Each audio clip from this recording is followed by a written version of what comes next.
7 o'clock, and I'd like to call together the April 13th, 2023 school committee meeting. We'll start with the Pledge of Allegiance. If you join me. I pledge allegiance to the flag of the United States of America and to the republic for which it stands, one nation, under God, indivisible, with liberty and justice for all. Thank you. This evening we have a consent agenda posted. We also have the minutes from our March 30th, 2023 meeting, oath to bills and payroll. To accept them, motion to accept those in the packet, please. So moved. Made by Brad, seconded by Stacy. Oh, Jen's showing up now. Yeah, all right, so tonight's will be roll call vote since we've got a couple virtual participants this evening. So Stacy, Brad Also votes yes. Jen, she's coming. Bino, She left. Justin McCarthy votes yes. Give him one more second. Motion carries 3-0. All right. Hello, I'm here now. Hey, Jen, we're just accepting the minutes. You okay with the minutes? I'm okay. Jen Gold, yes. Perfect. Thanks very much. Dino Patel, yes. Great. All right, 5-0. Perfect. All right. This is our first opportunity for interested citizens. So if there's anybody with us this evening or on Zoom that would like to speak before the school committee, we invite you to approach the podium. Just state your name and address for the record, please. Good evening. I'm Laurel Shaw, Spectacle Pond Road, and I'm the parent of school-aged children in town. Thank you for giving me time tonight to speak about adding school resource officers, also known as SROs, to Livingston Public Schools. I'd like to point out some statistics first. According to the National Center for Education Statistics, there have been 783 school shootings with deaths or injuries at elementary or secondary schools since the year 2000. Mass shootings in the U.S. have tripled since 2013, and Robb Elementary and Sandy Hook Elementary now hold the second and third place for deadliest school shootings in U.S. history. My sister-in-law is actually working to implement or get more people on board for more SROs on the New Hampshire seacoast. And last night, in fact, there was an incident where an armed threat caused them to shut down Portsmouth High today. So it's just very much on the minds of many parents. While we may not have the ultimate solution to these concerning trends, we know that increasing security at our schools through added SROs is a measure we can take to protect our kids starting right away. Our district currently has one SRO funded through the town police budget. And I had the opportunity to speak with our SRO, Detective Wadzinski, and the Chief of Police, Chief Kennard, recently with a group of concerned parents. And we learned that Detective Wadzinski and her comfort dog, Red, provide a host of services to students at our schools. Everything from checking that all the doors are secure, to building relationships with students, to traveling to the emergency room even to help a student with a mental health crisis, educating students on substance abuse, and even the school communities on the ALICE protocols. The detective splits her various SRO duties with her detective duties. And it seemed clear in this meeting that while she's doing a great job, more SROs are needed to meet the needs of the 4 schools on a daily basis. In looking at local communities, we found that Westford, Acton, Boxborough, and Groton all have 2 or more SROs in their district, and the funding in Westford and AV come in part from the school budget. In addition, Chief Kennard understands our town's risk profile better than anyone, and he recommended another SRO or more for our schools. In conclusion, I believe we need to prioritize funding for additional SROs as soon as possible. And my question to you is the school committee planning to reassess school safety and discuss any SROs at any upcoming meetings? And thank you for your time. Sure. Thanks very much. I can answer those questions. So at the beginning of this school year, we had the safety plan. We had a presentation by the police department. They all came in. I thought they did a wonderful job. We just went through the budget process. So the hiring and the staff that we're planning on having next year's kind of finalized at this point in time. I think this school committee is wide open to the topic of making our schools safe as possible. So it's something that we can discuss in the future. The idea of, maybe splitting an additional SRO between our budget and the police force's budget is something that we ought to consider next budgetary cycle. And of course, look to our superintendent for a recommendation as well. But thank you very much for your words. Okay. We do have a raised hand. All right. Sure, Maggie? Maggie Buckley, please state your name, your street, and your question, please. Yes, hi, can you hear me okay? Sure. Okay, Maggie Buckley. Wait, sorry, can you repeat that? I'm 10 Long Lake Road. I'm a resident. And your question. Okay, sorry, I'm just trying to hear you guys. Okay. So no, this wasn't a question. This is actually a call-in to reiterate what Laurel just said in support of the conversation around additional SROs to our district.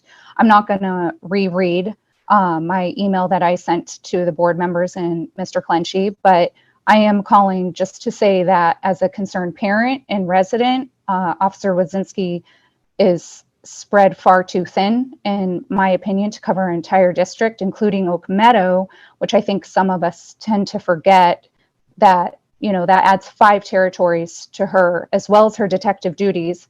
And recent conversation with a lot of parents, older parents at the high school, down to parents at Shaker Lane, I don't think it is very transparent for our general speaking, which I don't want to speak, you know, for everyone, obviously I can only speak for myself, but I don't think people do realize how she is balancing her duties between her detective duties and her SRO duties.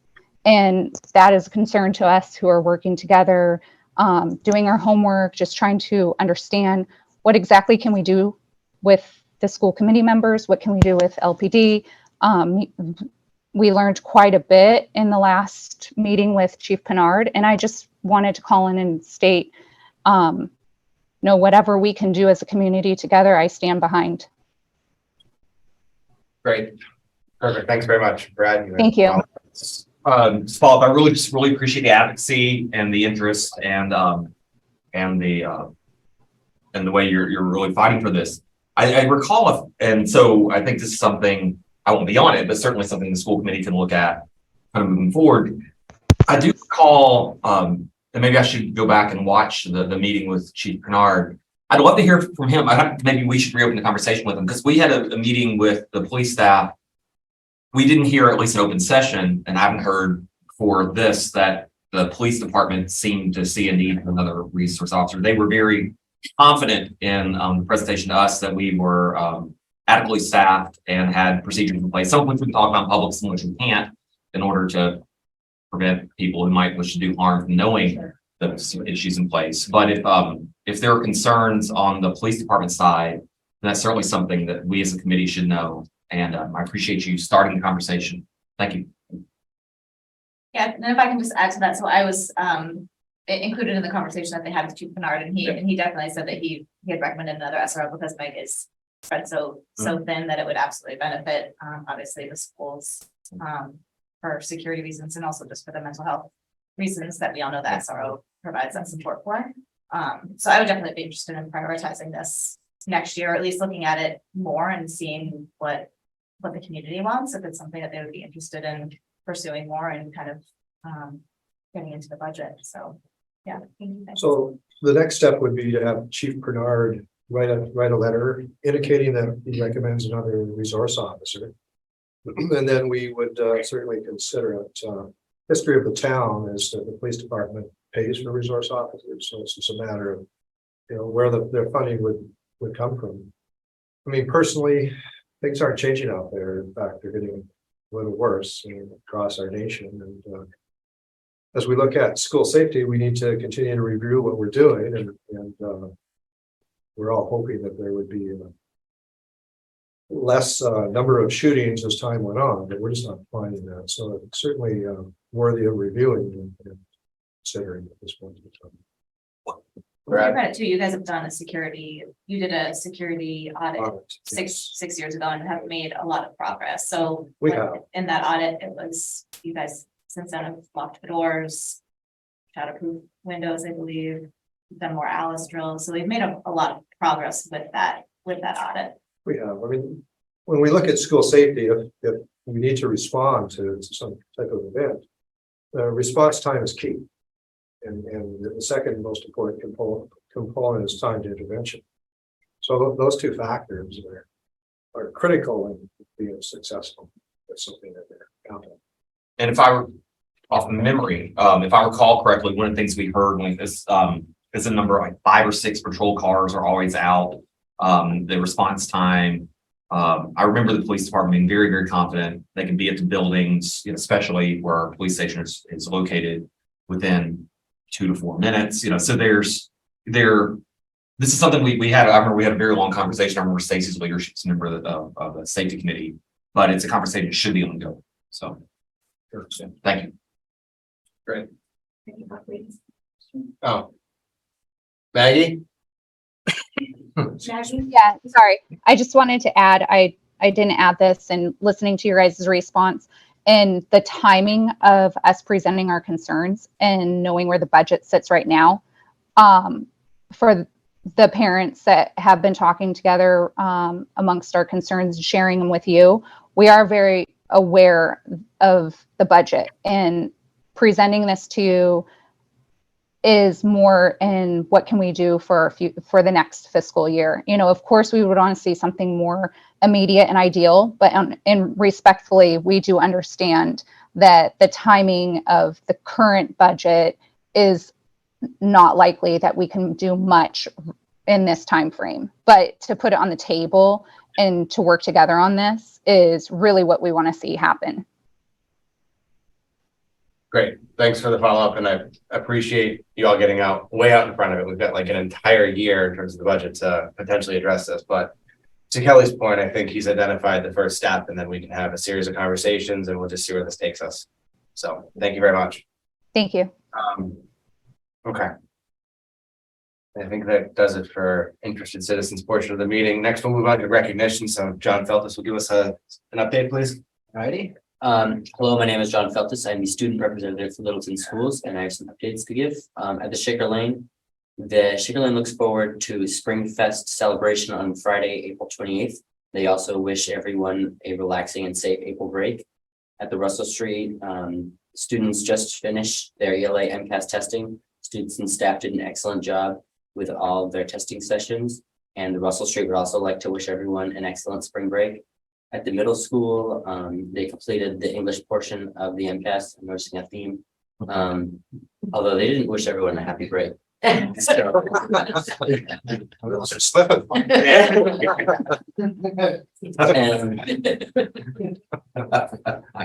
and then at the high school, Chicago was a huge success. And we all look forward to seeing what the theater department has in store for us next. And the junior class will be hosting prom on the 29th of April at Sky Meadow in Nashua, and we look forward to that. And also, happy April break. Very good. Thank you so much.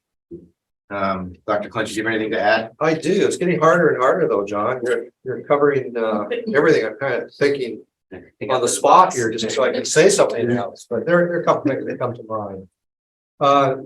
Just a reminder that the Shaker Lane Spring Fest is almost here, April 28th, begins at 5 o'clock, and it's a great opportunity for families to get together, and it's been a huge success every time they've offered it. So I encourage everybody to take part in Spring Fest, and I hear our chair is going to perhaps make a debut this year, and My debut was last year. You were all getting high in the face as well this year. take another one for the team.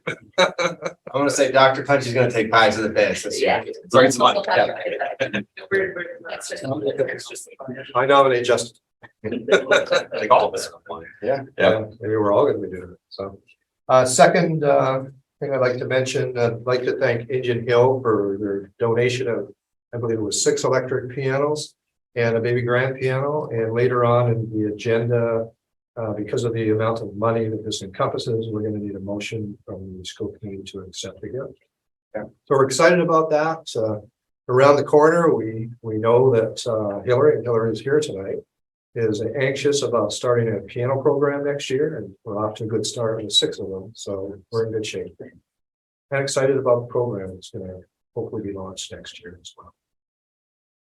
Third comment, and this is piggybacking John, Adam DeCoste and the drama students did a remarkable job of their musical performance, Chicago, and Adam was a student of ours and has come back, and when he was in high school, he really loved drama, and now he's in charge of the program. It's really nice to see Littleton residents graduate and come back and continue to be part of the community. So congratulations to all for another wonderful musical. And that's it. Great. I'll just add to that, Chicago was amazing. It was amazing what those kids can do. Well done. Sorry, I missed it. That's not enough for me, I guess. All right, we'll move on to our presentation portion of the evenings. We've got a number of presentations, which I believe we will get through in a timely fashion. First up is Mike Lynn, Athletic Director, will give a athletics update. Says it a couple different times, so Hello. Thanks for having me. thanks for being here. Dressed down a little bit tonight, but I'm coming straight from Alumni Field. It's a little hot out there, and we have night girls lacrosse tonight, so heading back to that after this. But glad to be here, and next slide, please. So just a quick winter athletics recap. What we talked, I think the last time we talked, it was November, December, November. You know, we offered 12 sports, 6 were Littleton Public Schools, 6 were co-op offerings. You can see we had 3 levels of boys and girls basketball, 1 level of boys and girls indoor track, 2 levels of boys ice hockey.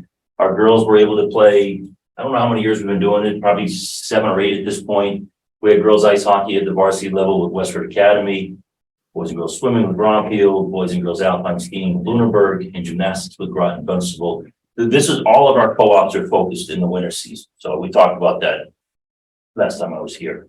And we launched Unified Bowling, and to my knowledge, we're the only school in the Midwest League that has that up and running at this point. We had 11 teams, LPS, and I can't see that number. We had 17 total, and we had 218, and we played 165 contests. So it was a great winter. I think the next slide or two has a little bit more information. You can see our participation. I think I said we had 165 student athletes. I'm not going to go through all these, but you can take a look at where those numbers fell as far as, you know, as you can see, the running sports right now at Littleton High School are off the charts with participation. And you'll see that when we get to spring, you'll see the participation on the outdoor side of things too. And just, I think one point of note, if you look at our ice hockey program, we have 37 players, which actually that is really bolstered lately too. And 22 of those were Littleton kids, 11 Bromfield and 4 from Parker. So we host a co-op program as well with our boys ice hockey team. Any questions on anything so far? Okay, and Unified Bowling, you can see, but I think the number there is 9. 5.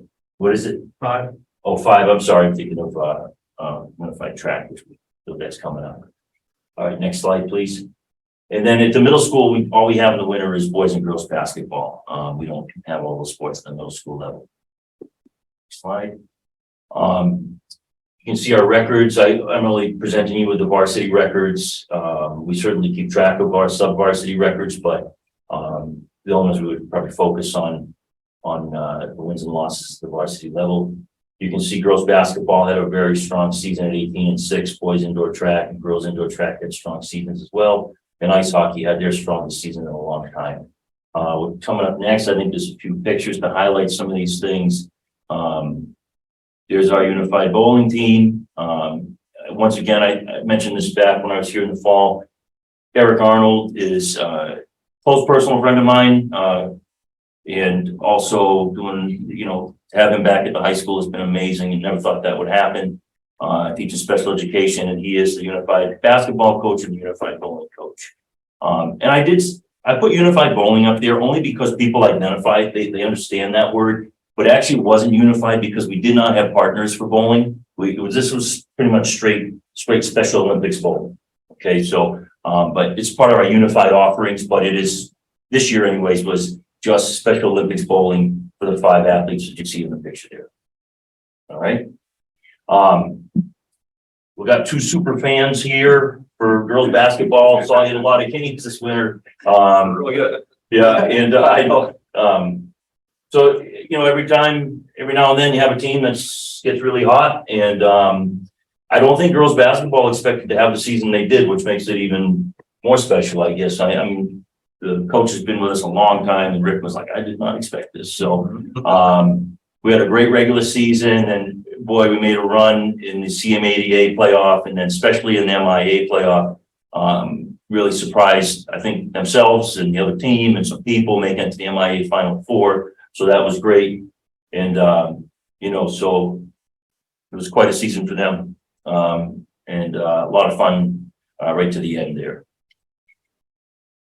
Boys indoor track, repeat as state champions. They were league, district, MIA state champions.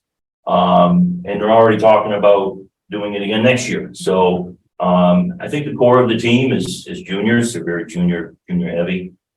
John, is that accurate? Yeah, some good juniors. Yep. So, But with some great senior leadership. yeah, always. But, I don't want to discount that. we're gonna do it again next year, John? Is that- Call it. I won't be leadership anymore, but I might bet they will. Yeah, Good year. Um, Yeah.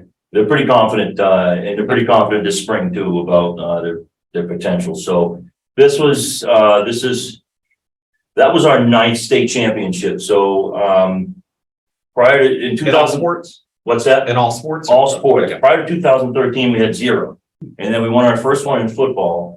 But now we've won 8 in the running sports since that time.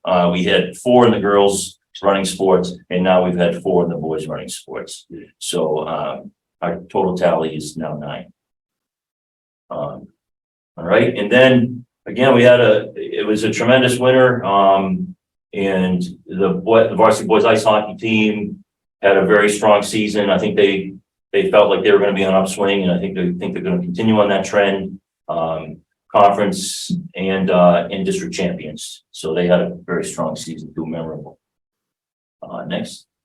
All right, so we're into spring right now. We have 9 sports in the spring. We were able to field 2 levels of baseball. We were only able to field 1 level of softball. We tried to get to the JV level. We had a 7th and 8th grade waiver even to try and achieve that. We fell short by 4 or 5 girls. There was not much we could do about that. So we turned the middle schoolers back to youth. They do have a place to play, which was our primary concern for them. And but we only have varsity softball right now. I've been seeing that trend for a little while now with baseball and softball. The numbers have been declining for a decade or so, but baseball does have both levels. So boys and girls lacrosse, we have varsity and JV on the boys side. We only have varsity on the girls side. Girls are currently playing Alumni Field in a night game. We had a boys night game on Tuesday night. That was a lot of fun. Boys and girls outdoor track, certainly no problem fielding 2 levels, varsity and middle school. There is no JV outdoor track. So if there was JV outdoor track, we would have it. We have the numbers. We have 80. Well, you'll see it in the next slide, but, and then strong middle school numbers as well. We have boys and girls tennis at the varsity level, and we have unified track. We have 13 teams total, 266 athletes. And next slide, please. You can see our spring participation, baseball at 27, softball at 14, varsity, boys lacrosse at 33, girls are at 22, very strong number for varsity. You know, we have 84 student athletes in boys and girls outdoor track at the varsity level, and 12 and 11 on tennis, and then 9 student athletes in unified track. I want to say we have 6 athletes in 3 partners or 5 athletes in 4 partners. It's somewhere, it's one or the other. But that's really off to a strong start, and we have our first meet after April vacation. You can see we used to have middle school baseball and softball. We have not had it since pre-COVID. The last time we had 3 levels of baseball and softball was 2019, and then post-COVID, it never came back, those numbers. But it's not that we don't have the numbers. We actually have more kids participating at the middle school level now than we've ever had. The numbers have just shifted to a different place. Boys and girls middle school outdoor track, which we have a dedicated level. And last year was the first year, I want to say it was last year, that we had a dedicated middle school program within our overall track program. So you know, we have 5 paid coaches, and they run varsity and middle school for the 140-ish student athletes. We had a middle school meet today. And that's it. Terrific. Thanks so much. Couple questions. Brad, you want to go first? Sure. First of all, again, I've said this before, but on behalf of CPAC, so glad we're supporting these unified teams. Yes. It means so much to the families and the students and the parents, and just whatever we can do as a committee to support you and your team doing that, Eric, we'll do. That's a real benefit to those families. Thank you for that. Second, just a comment. Justin and I went to a lot of games and really appreciated the student support, especially talking about the women's basketball team. The one thing I noticed is that they get raucous, right? They're high school students supporting their fellow students. And at the end of the last game where we upset, I think, the other team. Yeah. And there's a chance for students to maybe talk to each other. Yeah. And one thing I noticed, it was very clear to me, is that when the other team was about to walk up, you just walked up and just kind of stood in front and just said, "Hey guys, let's just stay here." Yeah. Our students stayed in their seats, respectfully cheered for the ladies, and then once the other team had cleared off, they walked out. I thought that was handled really well. I just wanted you to know I noticed it. So it seemed deliberate, but it was. I'm glad we can have enthusiastic support for our athletes. I'm also glad we can do it respectfully. Yeah. Sometimes my wife might ask me, like, "Can't you not?" Well, tonight, okay, I was at girls lacrosse. I don't anticipate problems with girls lacrosse. It's not in sport, we typically see that. But I was over there, we set up, we got the game underway, shot over here, I'm going back there. But you have to have constant oversight at athletic events, particularly team sports that draw spectators. And, we do the best job we can, hammering the sportsmanship message. But boy, you get a lot of students in a room, a large room, a gymnasium. Basketball is hands down the most challenging sport to manage sportsmanship. You can hear quite well in a gym. It's a pretty intimate environment as far as, for how many people you can draw in there. But, when you're outside, things tend to just kind of dissipate. But, and even in a hockey rink, things. But with basketball, it really requires constant supervision and a little bit of training too. Dr. Harrington and I, we worked with certain students that we said, "Hey, you're gonna have to, change your behavior. You may not be able to attend the basketball games," because we certainly don't want to have anything that taints the school or the program during an athletic event. Well, the athletes certainly represent our school as well, but I think the student body did as well. In part, it was clear that you were watching them, but letting them be kids, but also being encouragingly respectful, and just say, I noticed and appreciated it. It's a fine line. Yeah. It's a fine line between fun and you went too far. Yeah. And it's really kind of nerve wracking at times, but I always tell our coaches, when we have our coaches meeting, athletics are the front porch of a school system, right? That's the thing. We don't have 200 people watching a math lesson, but we have 200-300 people or, more at a football game, right, or at a big basketball game or at a hockey game. So you really draw a large crowd in, and people walk away with, either positive or negative impression of your school overall sometimes based on that. So we certainly want to hopefully do the best job we can. I just want to know it was noted and appreciated. Yeah. The final question I have is, you missed last week's meeting because you're off getting some statewide award, or so congratulations. Thank you. But we debated athletic fees, and we Yes. as a committee, we're wondering I'm wondering, did we get it right? Is this feel like something that you can, I guess we heard through the administration kind of some of your thoughts about levels and costs and kind of difficulty administering it. We didn't have a chance to hear from you last time. I wonder if you have anything to say, not whether we got it right or not, but. Yeah. Well, I think in a perfect world, I think we'd all agree that athletic fees, if we couldn't have them, it'd be amazing. Mhm. It'd be amazing from a clerical standpoint on my end, not collecting. You're talking about collecting over the last how many years we've been at this rate, $130,000 in $200 increments. So it's a lot of chasing. You feel a little bit like a contractor sometimes, like, hey, this fee has to come in, and you're chasing people for those fees. I don't enjoy it at all. And I wish we didn't do it. They are certainly something that's pretty prevalent, at least in this area of the country, or at least in the state of Massachusetts. So, we post-COVID, I hate to, this is almost redundant, but everything is costing a lot more. That's a simple fact. And athletics, we haven't had an accurate snapshot of what it costs since the 2019 school year, because 19-20 we got shut down. We did not play spring sports in 20. In 2021, it was a modified athletics. That was the 4-season model. Everything was scaled back. It really, those years did not cost us what a typical year costs. So then, we're now into 21-22. Last year was the first time we could really look and see, how much athletics is really costing us at this point based on compared to 18-19. And it has gone up significantly. Transportation went up, officials go up, just basically all the things that we do have gone up in cost. So, that we have to decide as a school system, how much are we going to subsidize of the overall cost of running athletics, and how much are we going to try and generate through fee collection and gate receipts, which typically in like $25,000 to $30,000 range per year. So again, I think had that dialogue and came to where we're at. Yeah. Thank you. I just wanted to give you a chance to weigh in on that. Yeah, if we can get rid of them, that'd be awesome. I love it. Yeah, that'd be great. I get to give Mike some public praise, but I've never been able to. Yeah. This is great.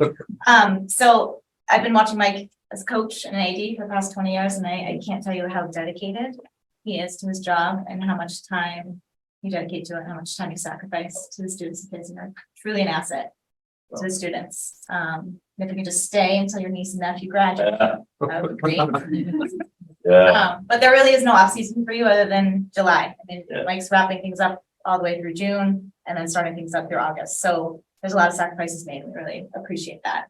And even this summer, I was able to do a tour of the athletic storage facility, and it's meticulous. Yeah.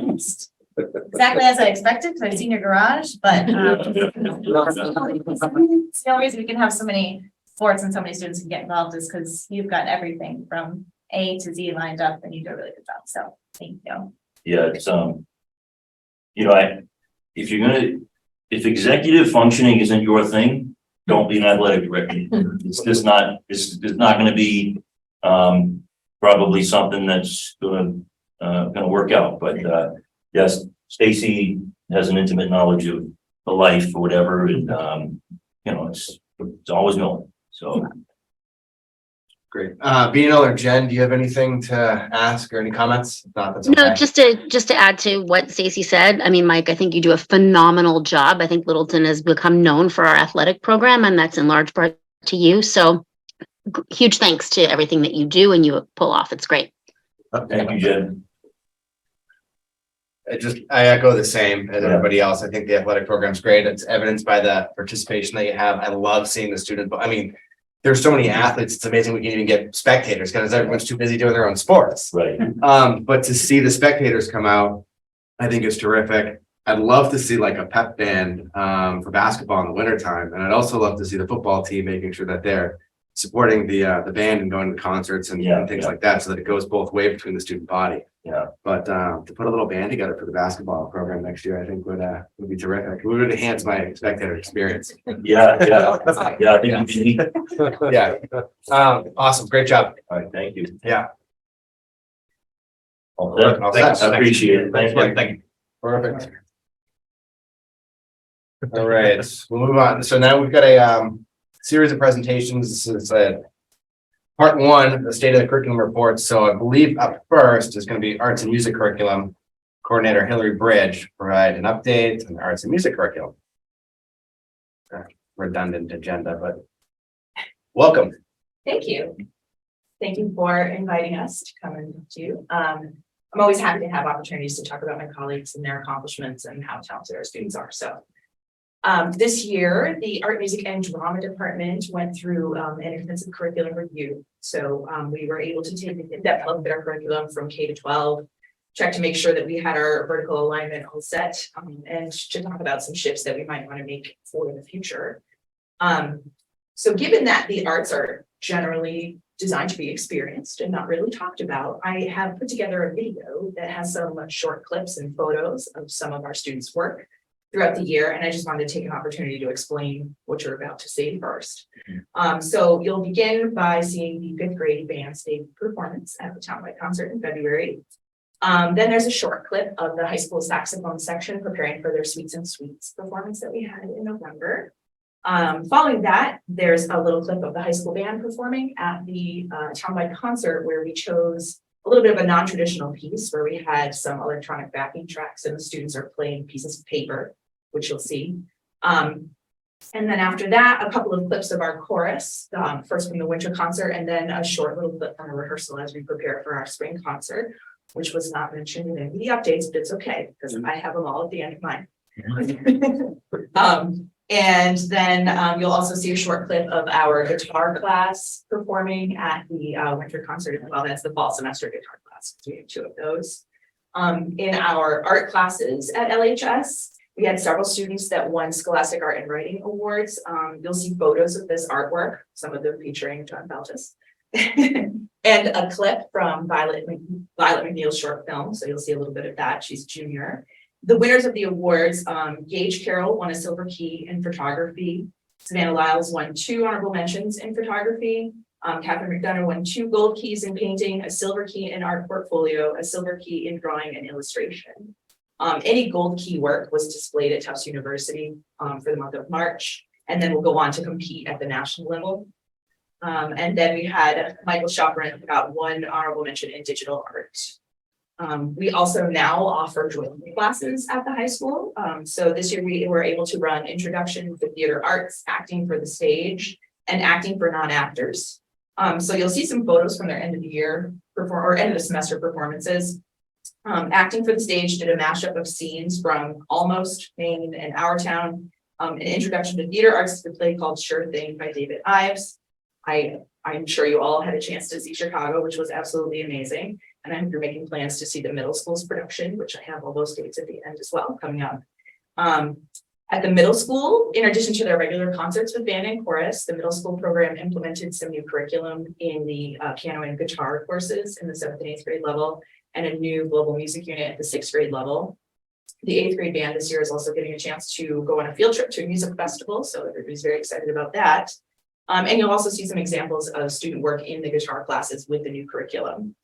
There's a few examples of artwork from the middle school representing their units on the Dia de los Muertos, primary, secondary, tertiary colors, and some still life.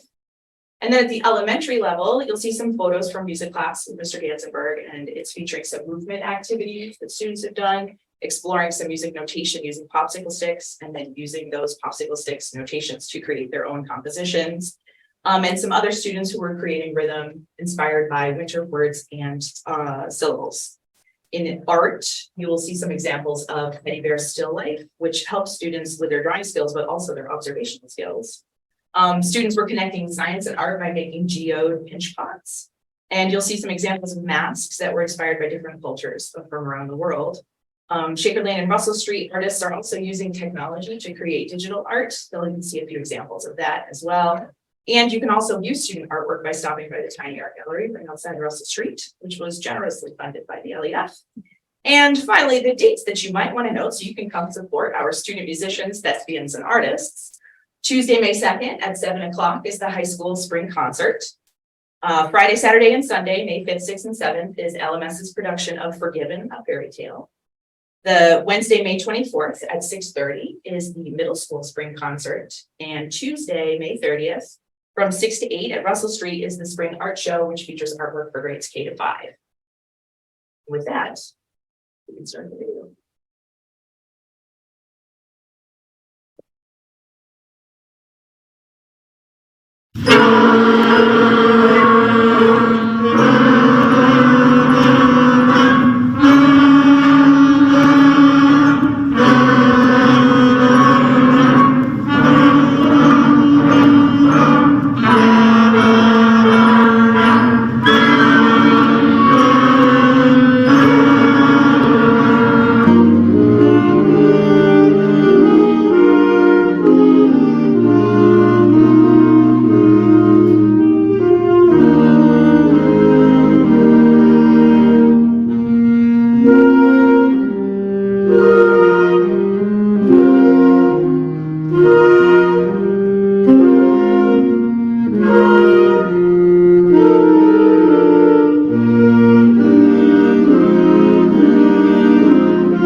Very good. Thank you so much for sharing that. Questions, comments, concerns? Just several years ago, it's been a while now. Is it one of those magazines, Forbes or somebody listed Littleton as the best small town in in Massachusetts to raise a family because of the theater and arts programs we have here. I just really appreciate all y'all do. It's amazing. It's great to hear about the athletes and everybody. And a lot of our athletic students are also in the arts. We know that, but it's great that we give so many students opportunities to excel and to thrive and be challenged. I really appreciate all y'all do. Yeah. I do have one question. Where do we get all these keyboards and pianos? Where are we getting them or What are we gonna do with them? So is this, I mean, like, so like, where we gonna put them or you said maybe a piano class? Yeah, that's the hope. Okay. I'm happy to teach it, but I don't know where to put it. I feel like that's the jurisdiction of the administration. It's under Yes. pretty there. That's a good answer. Pass off. Yes, but I'm happy to teach it, so. But it's a significant gift. Like we'll talk about later, right? Oh, yes, for sure. It's a wonderful opportunity. Fantastic. No, just like that, you're doing a great job. It's some talented kids and talented staff to help them explore their interests and everything that they like to do. And I love it. And kind of take our kids to more of the band concerts so they can see and appreciate all the work that goes into all of that. Because you don't know unless you've ever done it before, but it's a lot of work. So I appreciate that. And their kids doing great. They're like they're enjoying their time. Great. Yeah, I mean, I'll just say like Mike Lynn's expression of sports is on the front porch. I think the drama program's on the front porch as well. I mean, I think that the community really comes out and appreciates the work and, you know, kudos to all the effort that goes into it. You're doing a phenomenal job. Thank you. So. And Hillary, it's 14 years now? Since I've been here, 13? Yeah. 13 years. When Hillary first started, she was teaching music at high school, middle school, and the Russell Street School. I've had the pleasure of watching Hillary over those 12 years that I've been here build a music program into an incredible program. And continues to grow and I just want to commend you and thank you for the dedication that you have for our district and students and community. Thank you. It's greatly appreciated. I'll just also add, I'm thrilled we're offering academic classes in theater and theater arts as well. Yeah. That's great. A great way to bring people into it and give them a chance. Sure. We also offer, just throwing it out there too, a history of rock and roll class and music theory. So we also have those classes for music as well. Fantastic. Yeah. And if I could just add too, you're probably similar to Mike in that a lot of your time is also spent outside of the classroom time too, which we appreciate that time as well because you know there's a lot of extra time that you dedicate to it, nights, weekends, and those types of things, football games and all of that. So Yeah, thank you. I seem to appreciate it. Thank you. Good. Thanks so much. Okay, next up, we will hear from the grades 6 through 12 math curriculum coordinator, Elizabeth Rigo. Provide an update on the math curriculum. Thanks for being here. Thank you so much for having me tonight.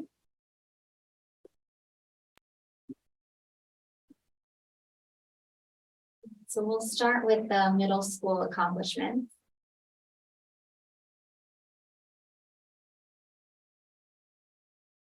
So in 6th grade math this year, we have Jen Goff, who's teaching it, who previously taught 7th grade math.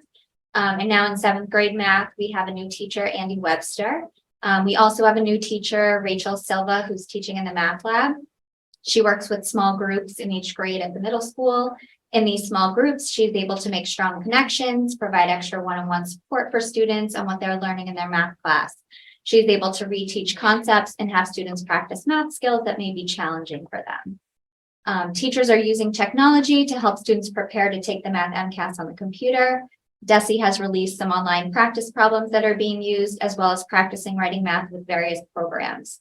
Teachers are continuing to give students practice MCAS problems along with exemplars to help students be prepared with the various types of problems that can be seen on the test. Teachers are continuing to review MCAS results to ensure that all of the necessary content is being taught in order for students to be successful. Teachers are using the MCAS data to modify their teaching, review, and reteach as necessary.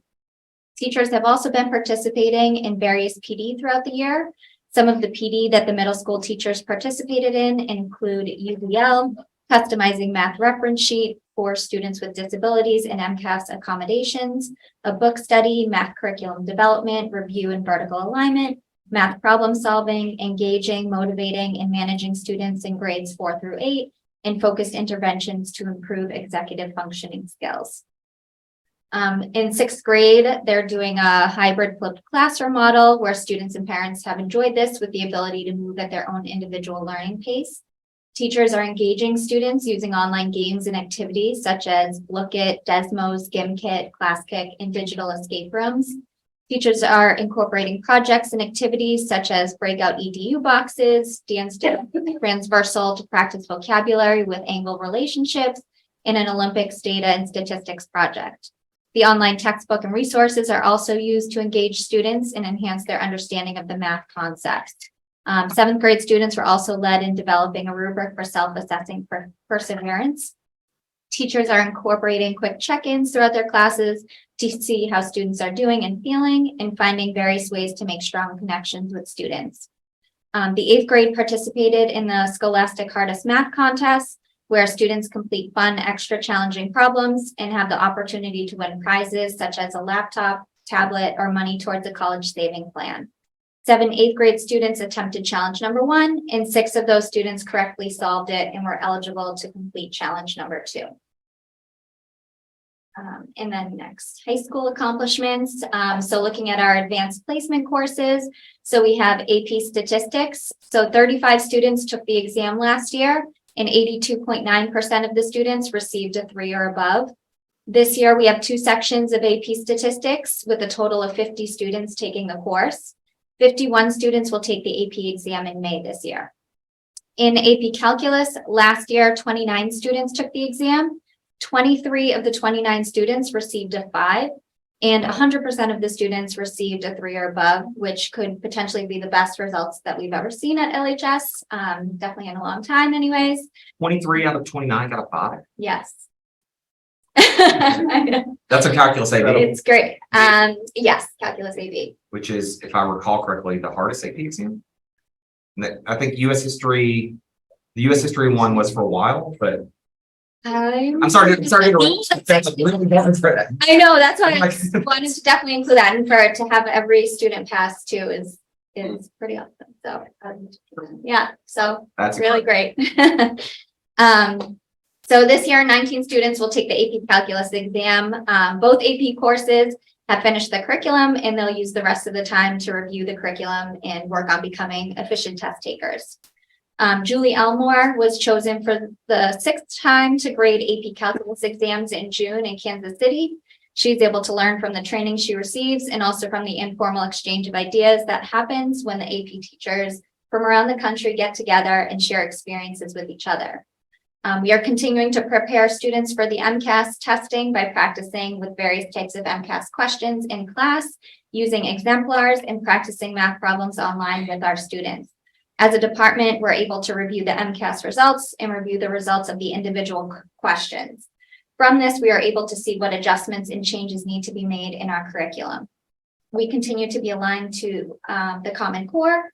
Some PD that teachers are participating in this year include UDL, Be the Teacher You Want to Be, Maximizing Learning for All Through Differentiation, Student Skills for School and Life, and Bringing Students from Unfinished Learning to Soaring Achievement. Our college prep statistics continues to offer dual enrollment with Middlesex Community College, where students can receive 3 college credits.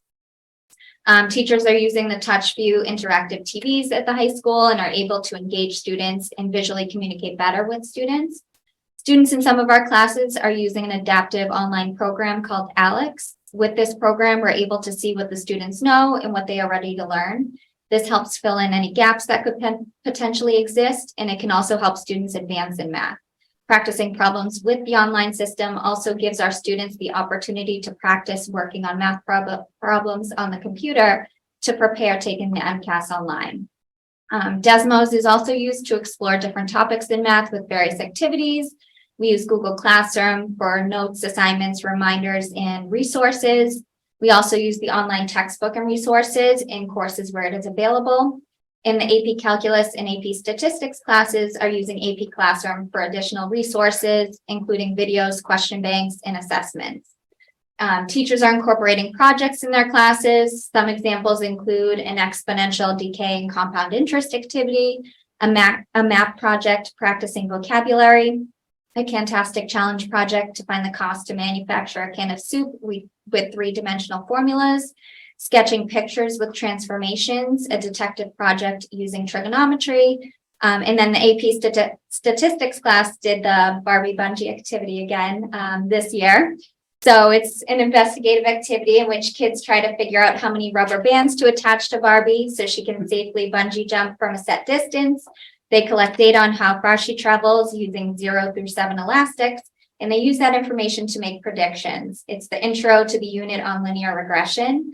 I know we had some questions on it last year, so I had Laura Kern, who teaches AP statistics. I had her take a video this year. She was going to do it, so I do have a video on that slide. 1 second. Oh, sure.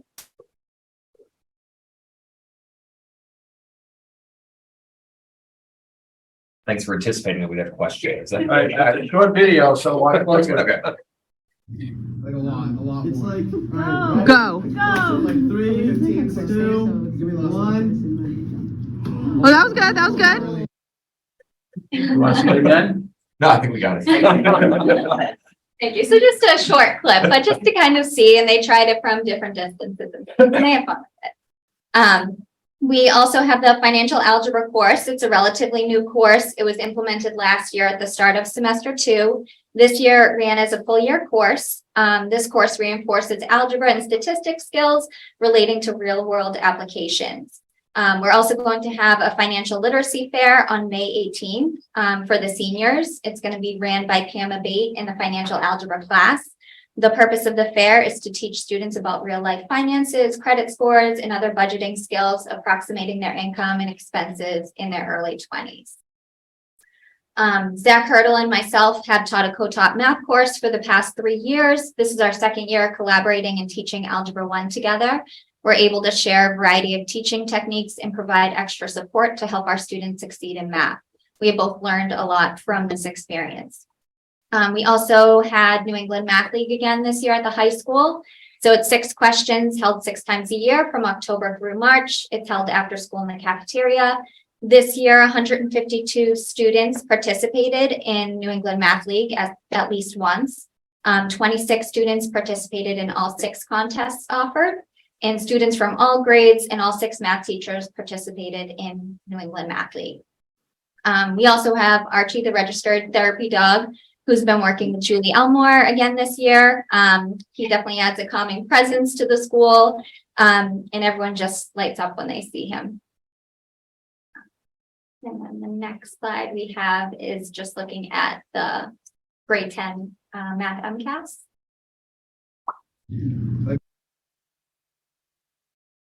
So 77% of students are meeting or exceeding expectations, with 30% exceeding expectations.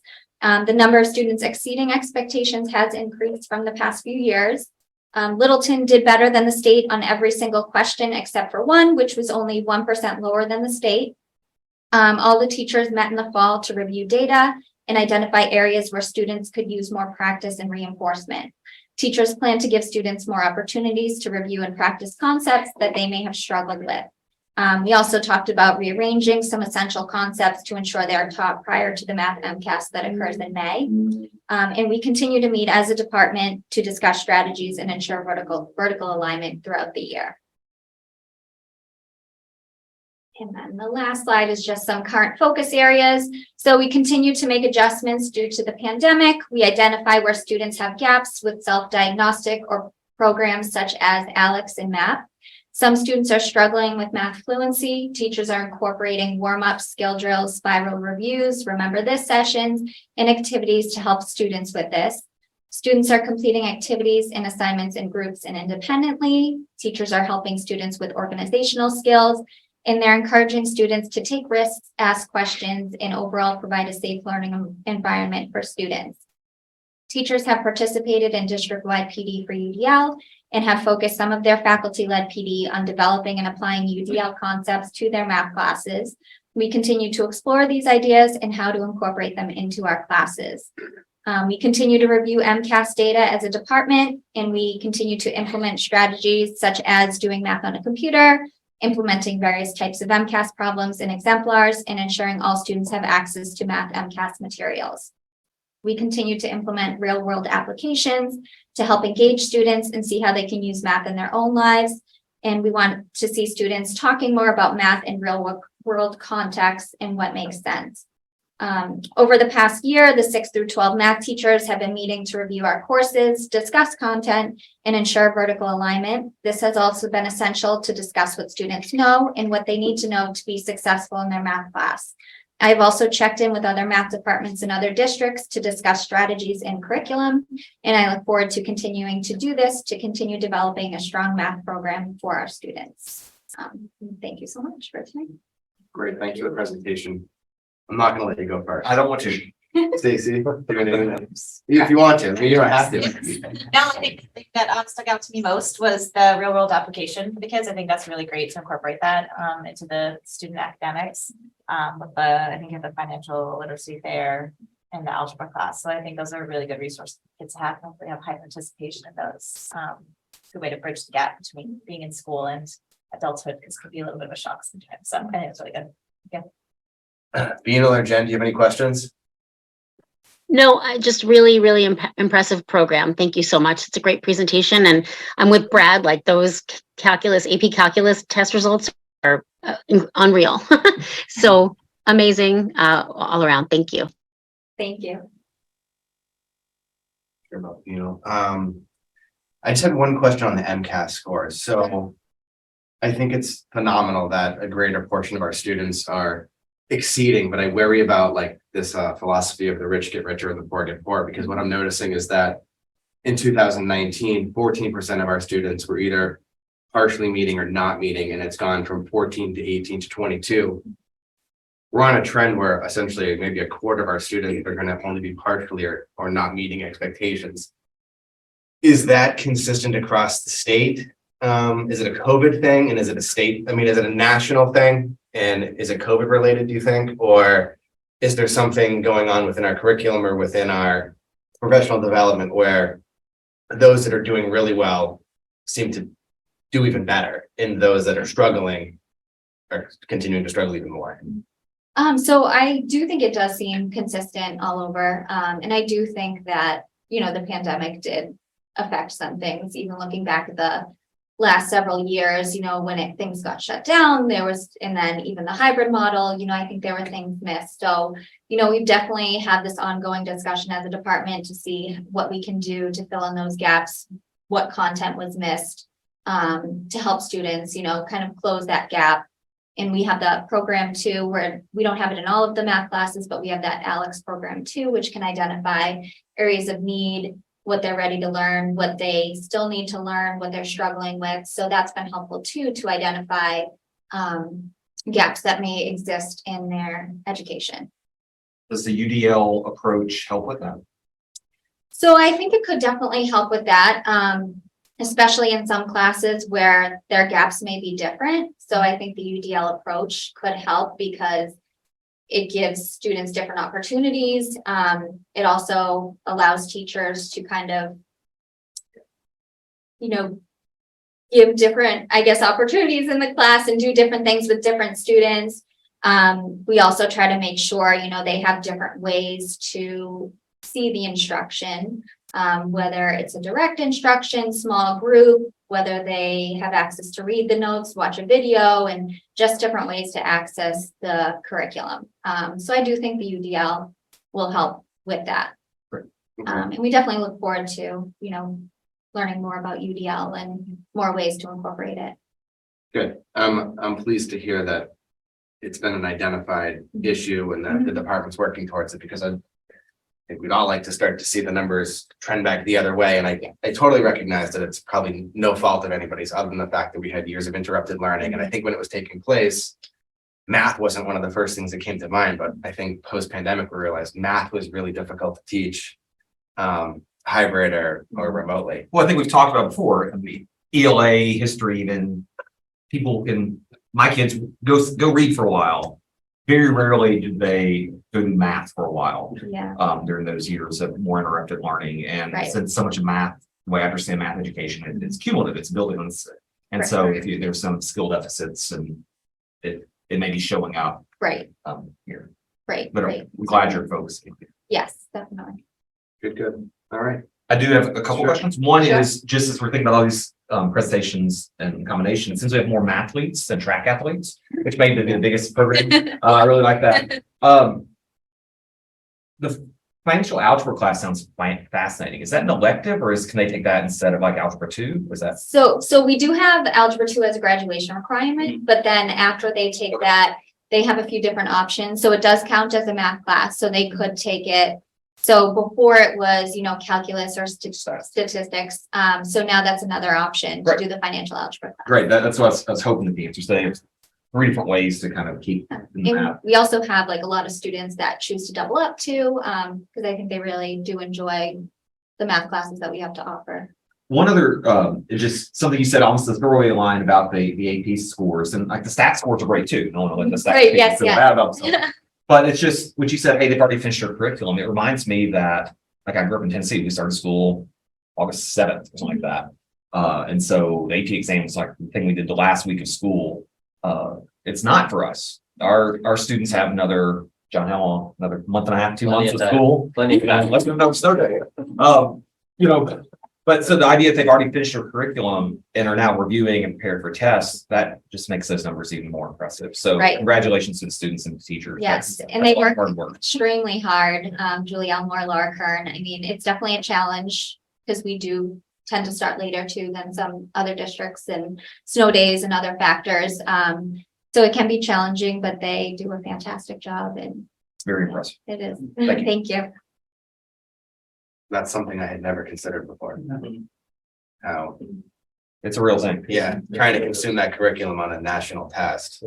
Well, I mean, I've graded the AP exam, and so people who are coming from Massachusetts, like one of our teachers, you go and you show up, and they're missing school, and other teachers who are there to grade the exam have been out of school for a month. They've just been done, Right. and so their students take the exam, and then they hit the lake or whatever they're doing. We're still in school, so it's even in that context, it's even more impressive. Thank you. Thank you. Great, thanks so much. Thank you. All right, and last but not least, we'll hear from our grades 6 through 12 history and social science curriculum coordinator, Joseph Dennis.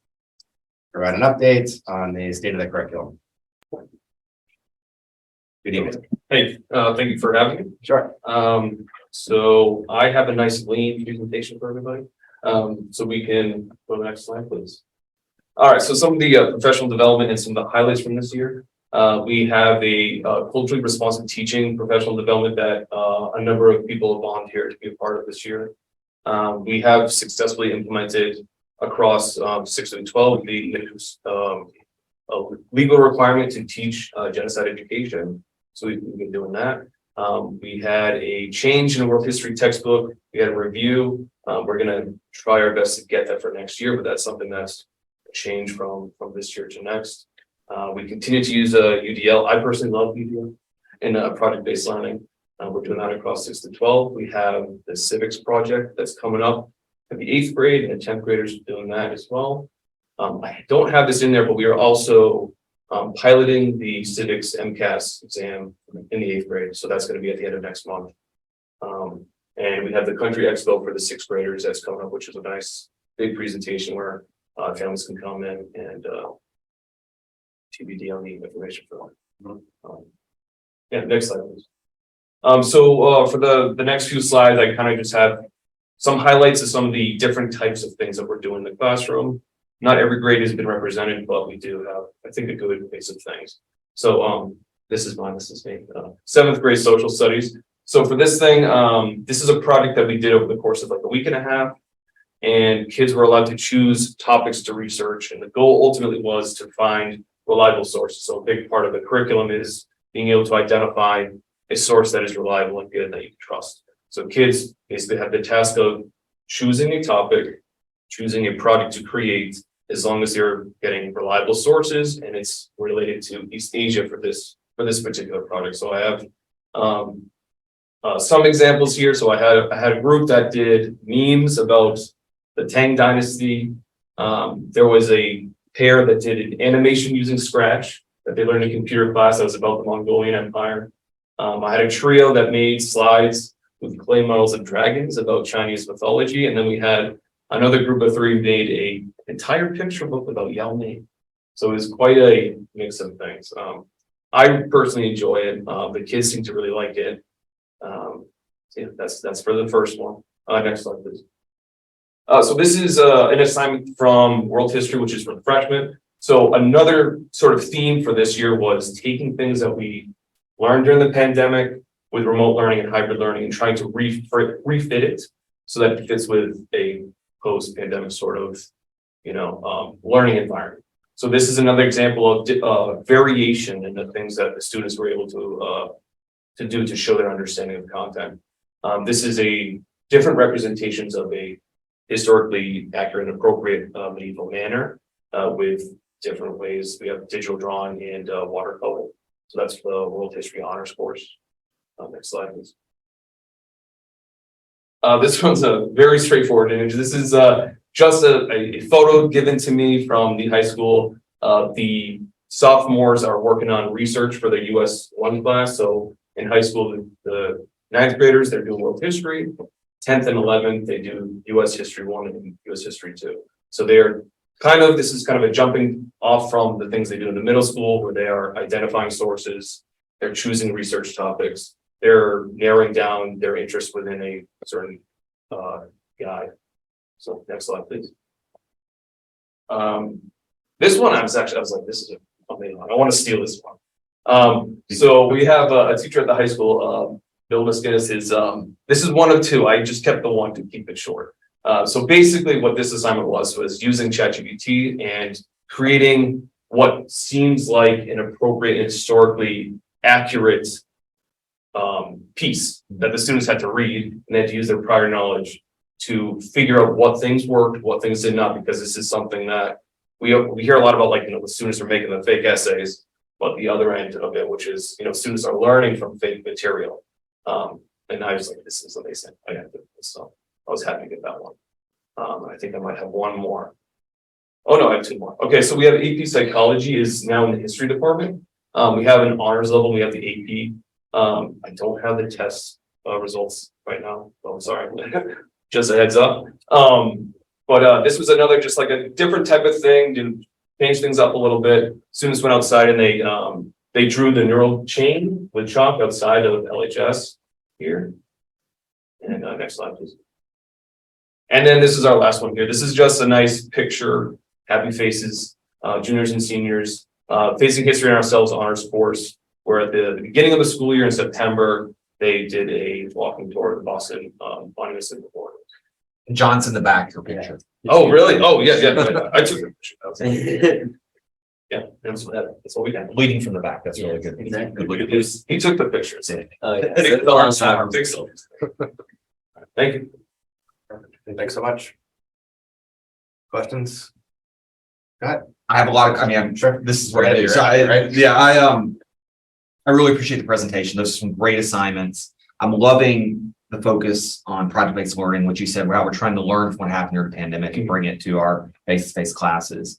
But then I also noticed we're going to the speed of Vogel text, good historian, no problem. I'm wondering to what degree how do we balance the we're spending a lot of money on textbooks. We're textbook-based instruction, which doesn't always have a great reputation in history classes, with these kind of really innovative and kind of imaginative assignments. How do we balance these in our history classes? Does that make sense? I think that we do a pretty good job of that. So we definitely, I didn't say this at the beginning, but we do have a fair amount of just primary source analysis. So that was actually one of the assignments that I didn't include just because I wasn't sure how to short it, to be completely honest. But we do that across 6 all the way to 12 for those that are in it. So primary source analysis, it's impossible to not do it, and it's super important. That is the main focus. We do primary source, tertiary source, and secondary source are important as well. But the right words from, reading biases and stuff like that. That is the primary focus of the department. Great.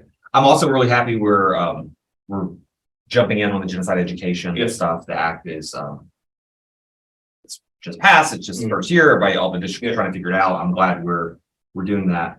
Can you tell us a little bit more about the civics MTEL and what you know about it? I don't know much about it. I know it's. So the MCAS, my understanding is that it's, I don't know a lot. MTEL, I said. MCAS. Yeah, I know. So my understanding is that it's logic based and there are multiple parts to it.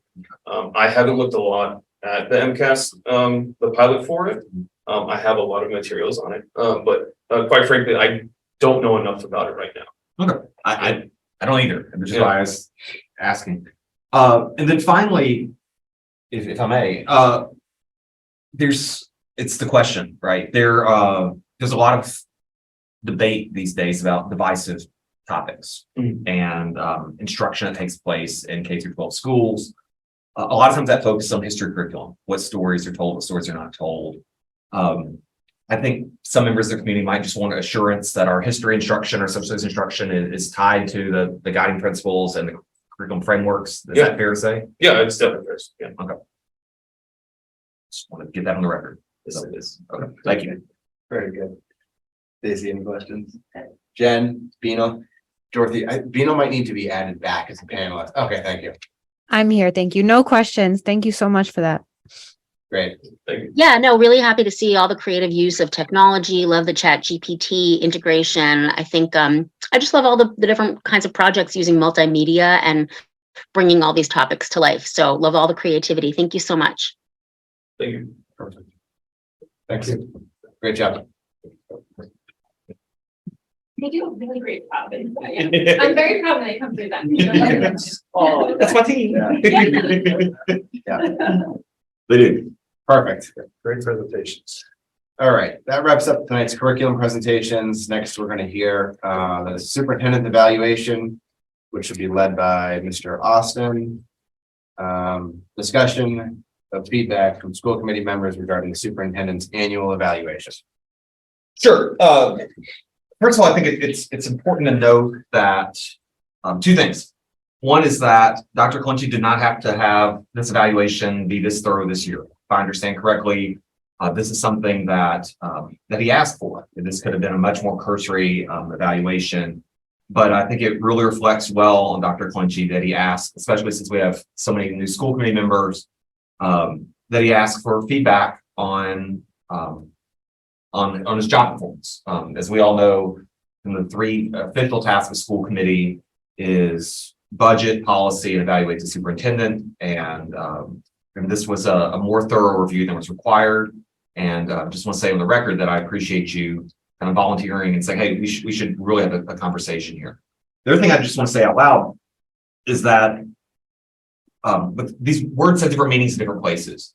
And for DESE evaluations, proficient means you're doing a very good job and you're meeting the standard.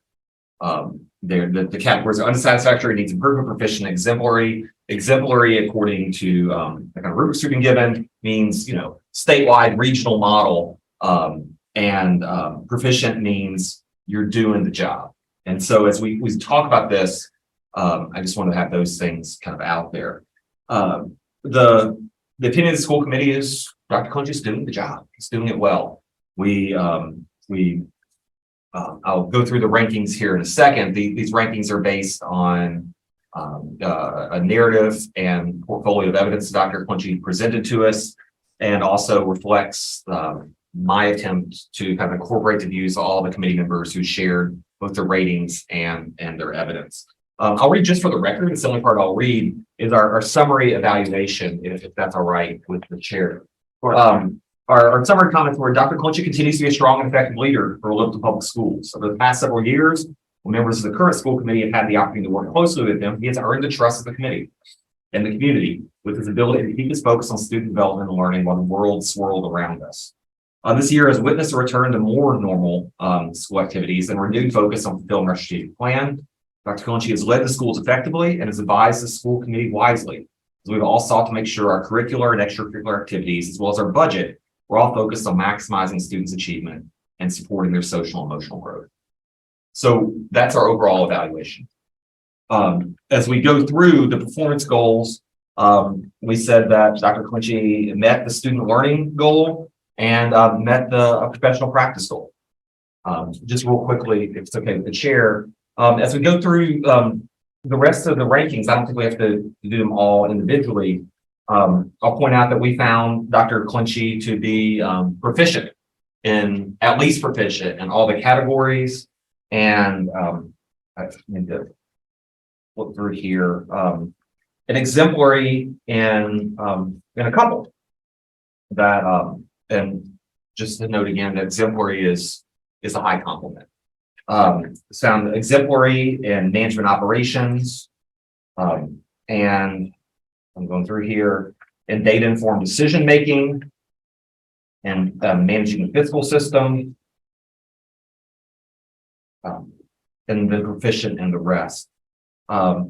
We appreciate your instructional leadership, Dr. Clinchy. We appreciate the way you seem to have a highly functioning team and work well with other school leaders.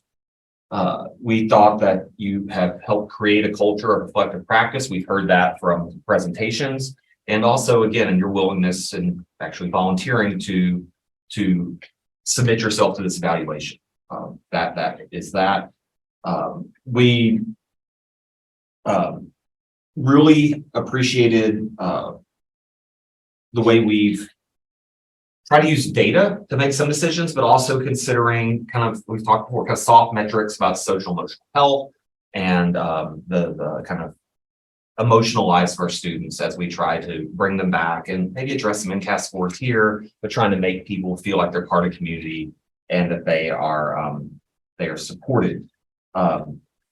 We have appreciated the honesty in your presentations and the presentations that you encourage from your staff about we have hiccups. I think one of the things we've done really well this year through our presentations is including conversations about, hey, these are our challenges. And those are sometimes the most fruitful and maybe the most generative conversations we've had. We appreciate you kind of modeling that, but also encouraging your staff to do it. We do think there are a couple places, so I mean, you've had an evaluation. We have a couple places where we can continue to look for growth. One of those is a committee member noted that our community is changing and we're doing a lot of things to reach out to community at both the superintendent's office level and Jason's going to different neighborhoods and different places. We have the new newsletter. We had the connections events. We're doing these things, but a lot of folks are moving to Littleton because of the schools, and they're bringing not only new families, but often new cultures to our community. And it would be beneficial for all of us if we can find ways and maybe brainstorm ways to get the superintendent more in touch with those communities. Not when problems arise or when they come to your office, but figure out ways, not on the answers. But we just think that as a committee that would benefit all of us to kind of let the people who are moving to Littleton and the people who are growing up in Littleton know their school leader a little better. I hope you think it's a fair kind of suggestion, but that's one of the things that came through.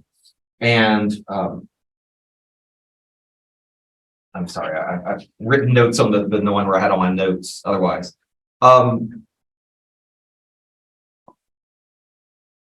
We've all noted and appreciated the kind of consistent focus on UDL and SEI, and generally think, the last thing is as a committee, we've tried to tackle some big issues, and to do so, we've been able to do so focusing on the impact on student learning and what's best for students without having to worry, without being entirely constrained by fiscal kind of restraints.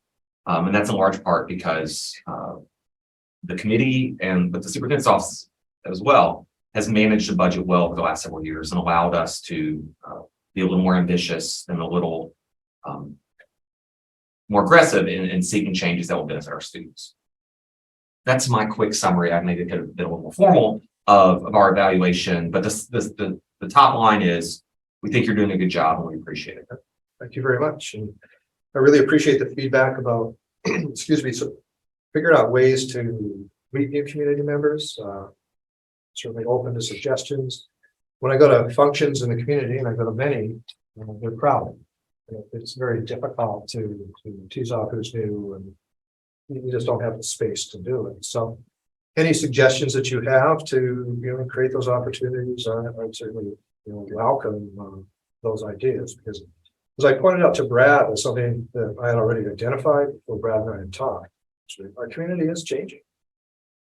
And there has to be a way to try to embrace the parents in town. And I've been thinking about it. I have some ideas, and definitely it's time to move forward on it. I think the difficult part is we're still pulling out of the pandemic, and my job is 24/7.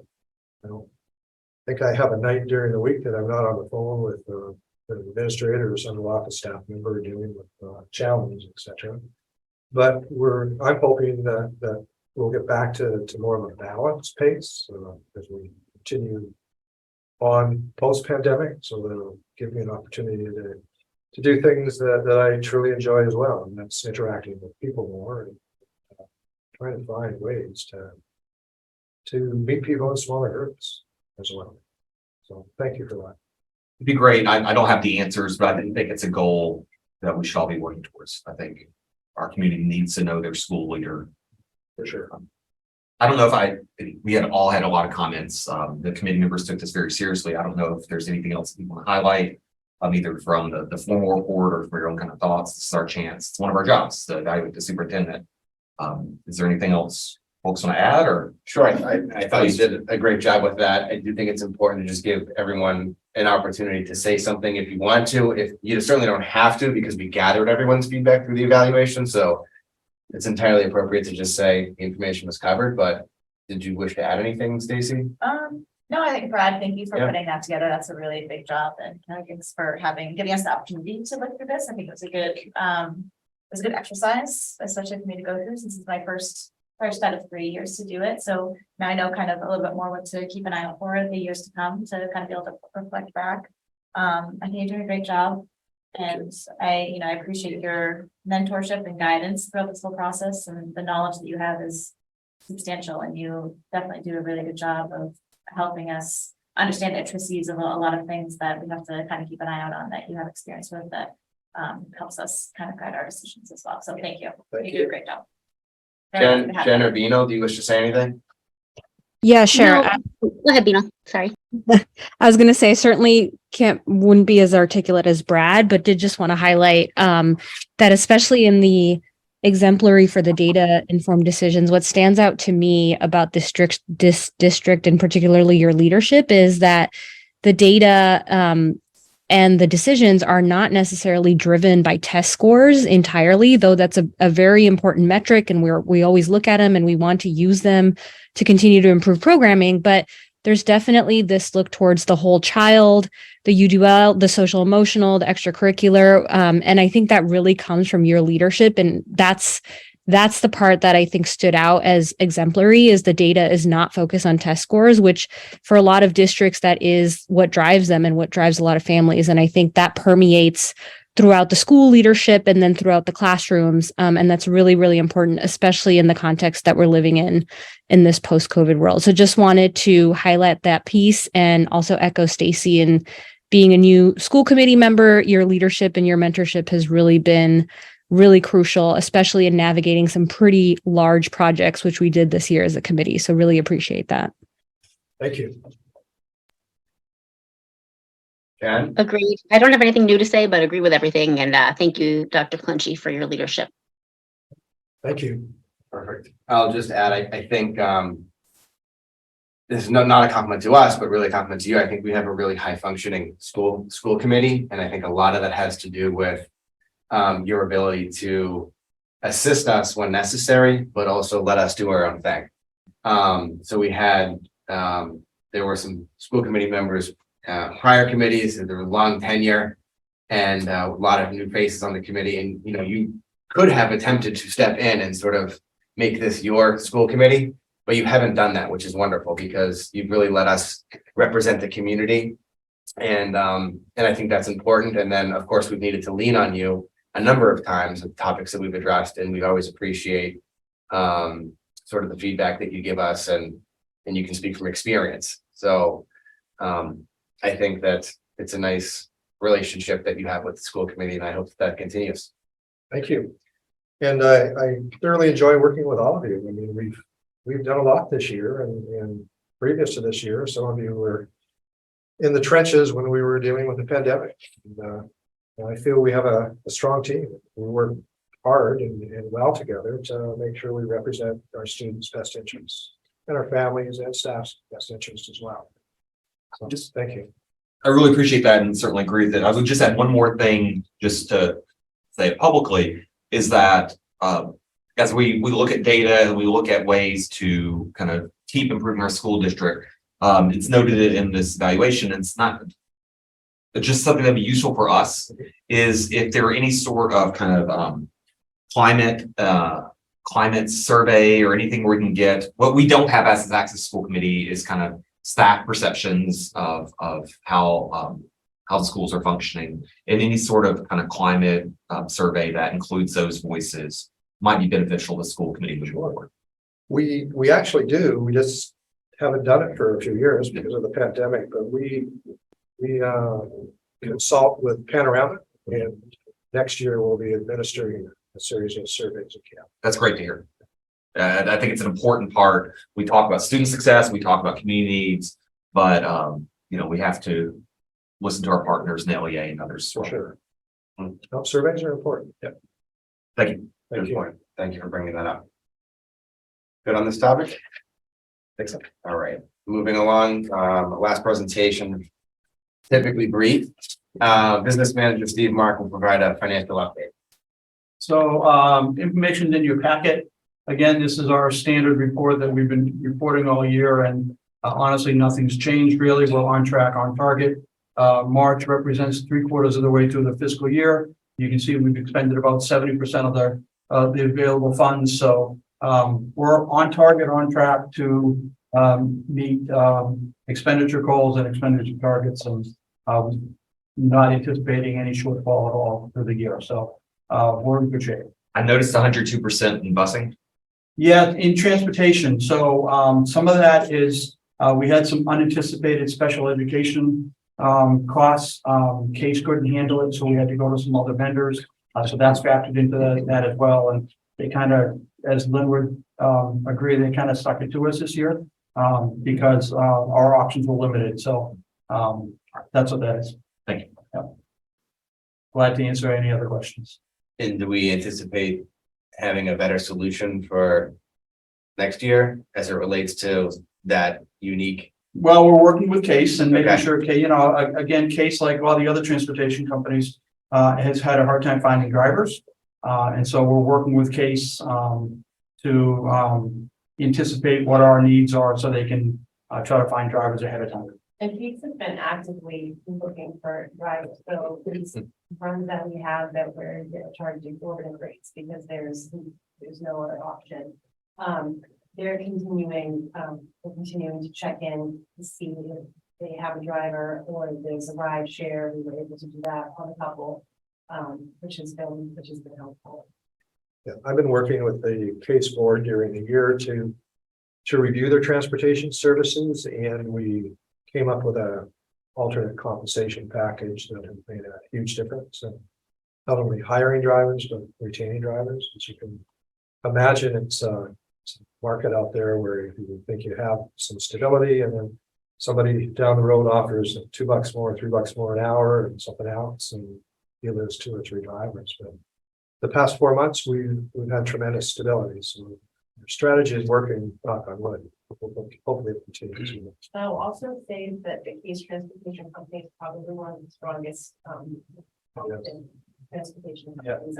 Echo that. For sure. With solid drivers, minimal issues.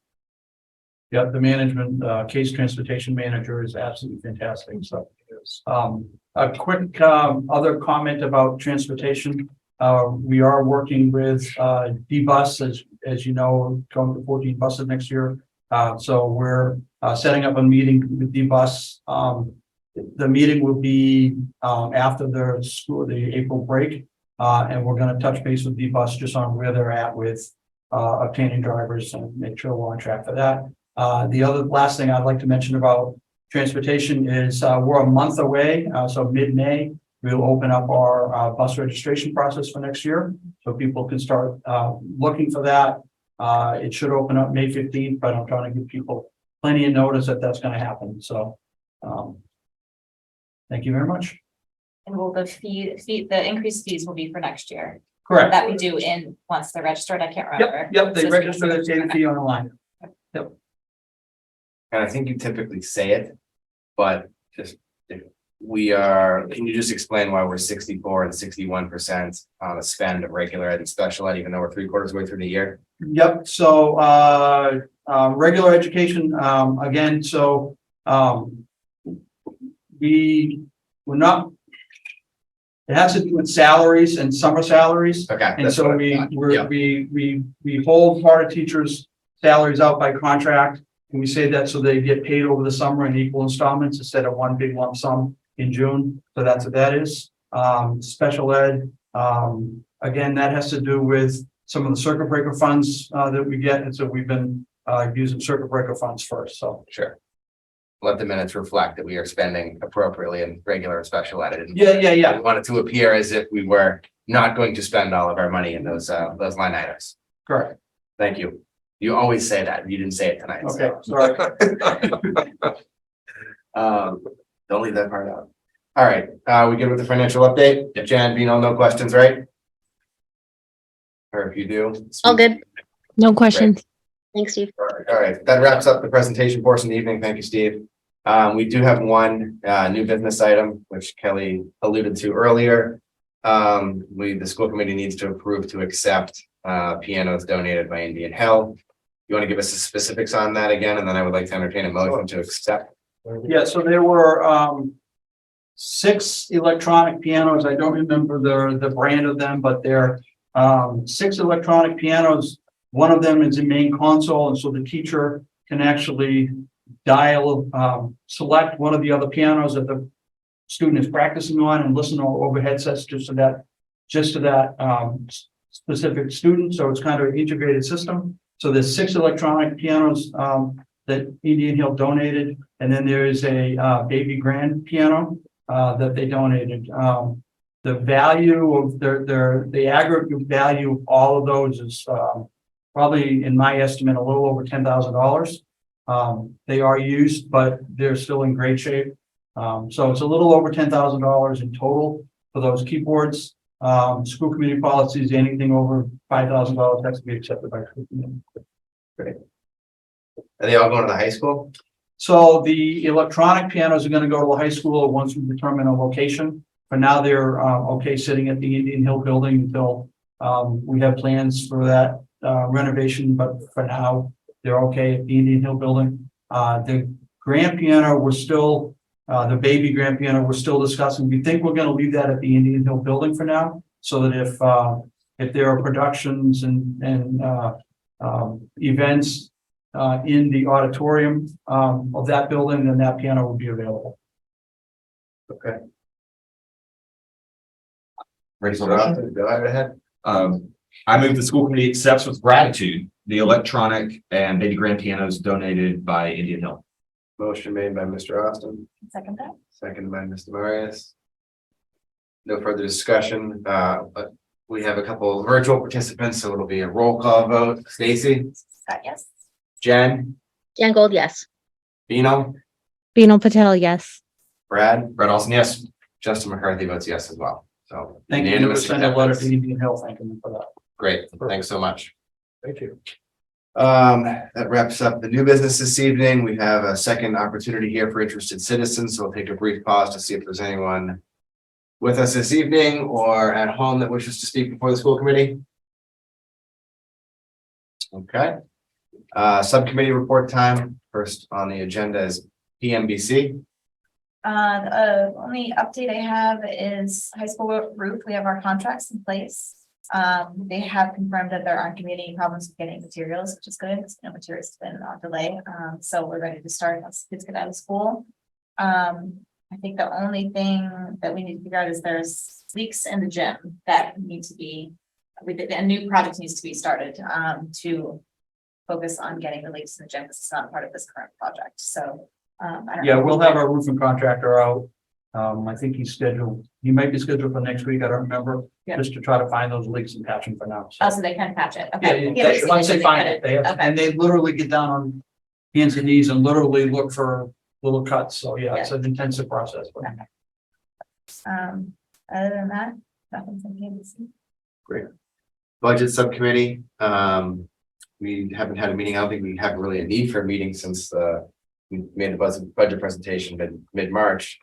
I'll just add that probably the biggest hurdle with that additional the request for the additional SRO is probably a budgetary line item. So I think perhaps Jen and I, as the budget subcommittee members, should just investigate that first as to what that might cost and how might the town look to pay for that, and then we can, at least start the conversation there and report back to the rest of the committee. Anything else, Jen? Nope, that was it. Great. Policy subcommittee, No updates. have anything from CPAC this evening? I do not. Perfect. Well, if there's no other business before the school committee, I will ask for an adjournment. But before we do, just our next meeting is May 4th, Littleton Police Department, 7 p.m. There is a need for an executive session, so we'll have a special motion to adjourn for the executive session if someone would like to. I move that we adjourn, and that we will get the actual right. Move to adjourn into executive session for the purpose of contract negotiations with no intention to return to open session. A motion made by Mr. Austin, second by Mr. Marius. Again, it'll be a it'll be a roll call vote, so it's be a virtual participants. Stacy, Stacy Scott, yeah. Dino, Patel, yes. Jen, Jen Gold, yes. Brad, Brett Austin, yes. Justin McCarthy votes yes as well. We have adjourned. We will move into executive session after the room clears. Thank you, everyone. I wanted to ask why.